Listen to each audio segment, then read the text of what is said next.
रामनगर नाम का एक गांव था। उस गांव में रामू और श्यामू नाम के दो दोस्त रहते थे।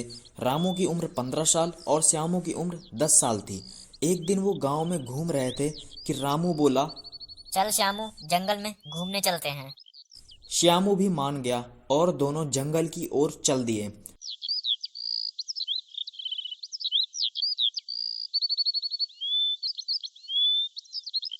तभी रामू एक बड़े से गड्ढे में गिर गया जो कि शिकारी द्वारा शिकार के लिए बिछाया गया था। रामू गड्ढे के अंदर से बोला। बचाओ, बचाओ। श्यामू तुरंत गड्ढे के पास गया और बोला। कि रामू तुम चिंता मत करो, मैं कहीं से कुछ इंतजाम करता हूँ। फिर श्यामू आसपास रस्सी ढूंढने लगा और गड्ढे से दूर उसे एक रस्सी मिली।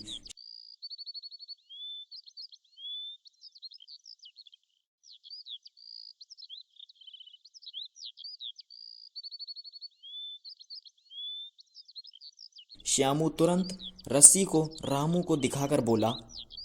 रामू, मैं तुम्हारे लिए नीचे रस्सी फेंक रहा हूँ, तुम उसे पकड़कर ऊपर आ जाना। तभी श्यामू ने वह रस्सी उस गड्ढे में फेंक दी और रामू कुछ ही देर में गड्ढे से बाहर निकल आया और बोला। धन्यवाद श्यामू, आज मैं तुम्हारी वजह से बच गया। तब उसके बाद वो दोनों गांव की ओर निकल पड़े। रात काफी हो चुकी थी तो उन दोनों के माता पिता बहुत चिंतित हो रहे थे। जब वो दोनों गांव में पहुंचे तो उन्होंने देखा कि वहां तो बहुत भीड़ लगी हुई है। जब वो भीड़ के पास पहुंचे तो श्यामू की मां ने कहा। कहाँ थे तुम दोनों? तुम्हें इतनी रात क्यों लग गई? तब रामू ने सबको पूरी बात बताई। रामू की बात सुनने के बाद उस भीड़ में से किसी ने भी यकीन नहीं किया कि आखिर 15 साल के बच्चे को एक 10 साल का बच्चा कैसे खींच सकता है।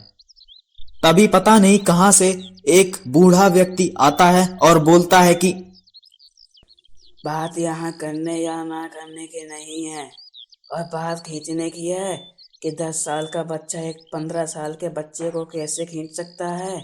तो वो इसलिए खींच पाया क्योंकि वहाँ पे उसे कोई प्रेरणाहीन करने वाला नहीं था कि जो कहे तुम नहीं कर पाओगे। और शामू के पास भी कोई और रास्ता नहीं था, और उसे अपने ऊपर पूरा विश्वास था कि मैं खींच लूँगा, इसीलिए वो उसे खींच पाया। आशा करता हूं कि आपको इस कहानी से जरूर कुछ ना कुछ सीख मिली होगी। अगर आपके सामने कोई लगन से मेहनत कर रहा है तो हमें उसका हौसला बढ़ाना चाहिए, ना